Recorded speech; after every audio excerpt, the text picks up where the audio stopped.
Father Joe Paul, Vice Principal, Reverse College, Dr. Devashish Dr. Convener of the organizing committee. Thank you for having me here. I'm at the same time honored and humbled to be here, but a little bit embarrassed, also uncomfortable standing here as a guest, because as you say, we are collaborating for this workshop, and collaboration is, I think, euphemism at its best. Everything has been done by the college, and we were only there to source the resource persons and have tried to find out people who have done very well in their own fields. And with respect to this topic, gender and sustainable development, they will have important things to say.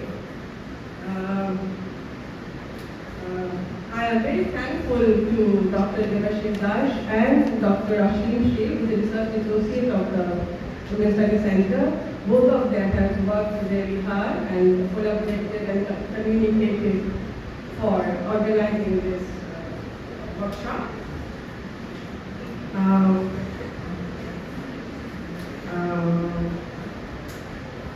The theme of the workshop has been explained by our Honorable Vice Principal of the college, and you will understand, and all of us know, it's not possible to have a sustainable development in a world where there is gender inequality.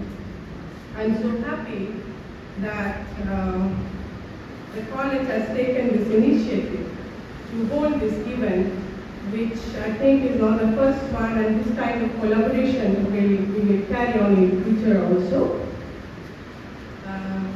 The first speaker in this workshop will be Dr. Deepak Sharma, the Registrar of TRIPURA. I'm very happy to see him here, because even though he's an administrator, we know that he's an academic at heart, and in the institution, in our university, he has been very supportive of the Women's Studies Department, Women's Studies Center, and to the cause of gender equality in the institution.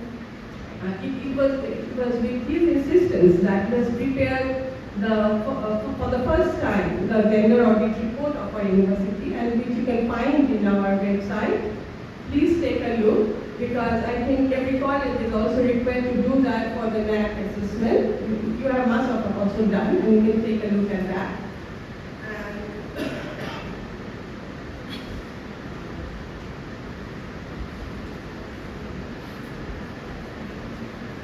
I think from Dr. Deepak Sharma, we will be knowing the very important aspects about this gender equality. You see, closing the gender gap or reduction of gender equality has to be dealt with a sense of urgency and priority, because the inequality leads to so many adverse outcomes for women, worst being violence against women. We are all products of our environment, the society we live in, and the culture we imbibe. We boast of our culture in India, our clothes in its society. We are proud of our values. We teach our children to be respectful to women, to love them.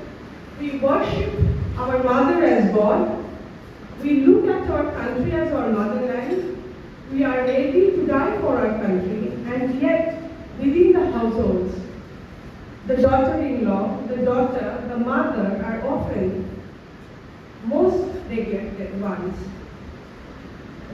They are burned for dowry, forsaken at old age, beaten out for sundry reasons like bad cooking, going out without permission, for giving birth to girl child.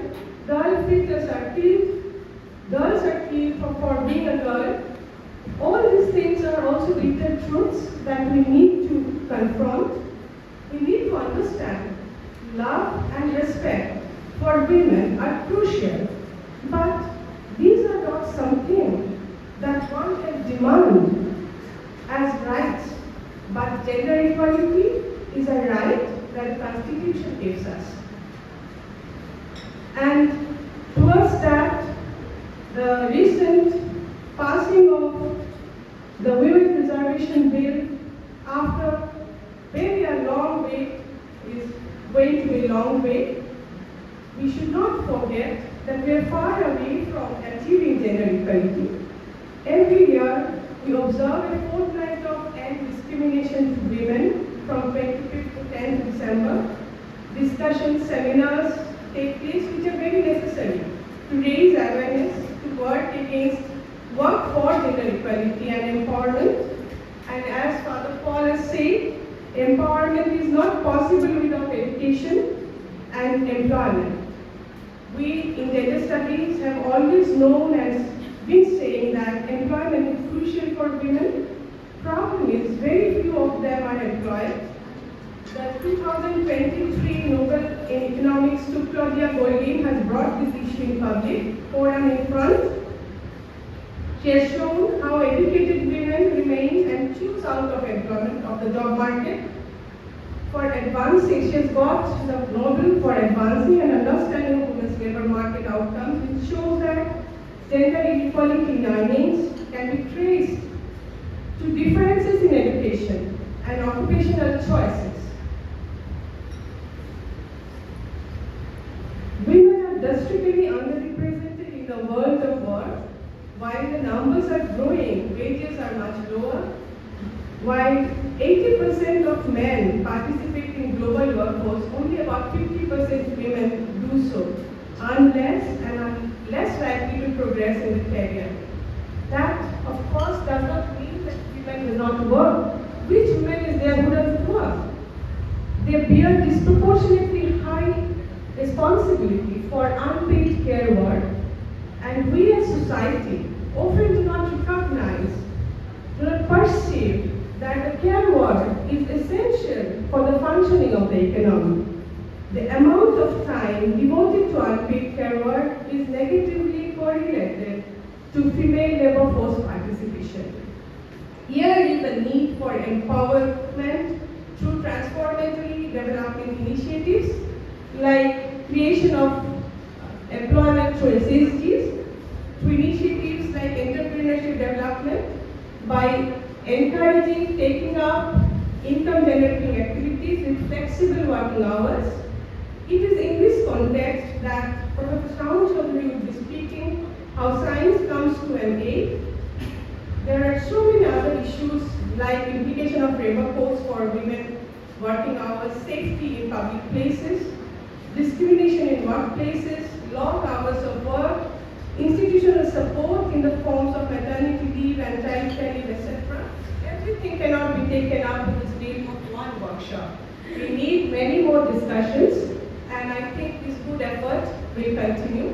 With these few words, I wish every success to today's event, and thank you. Thank you very much.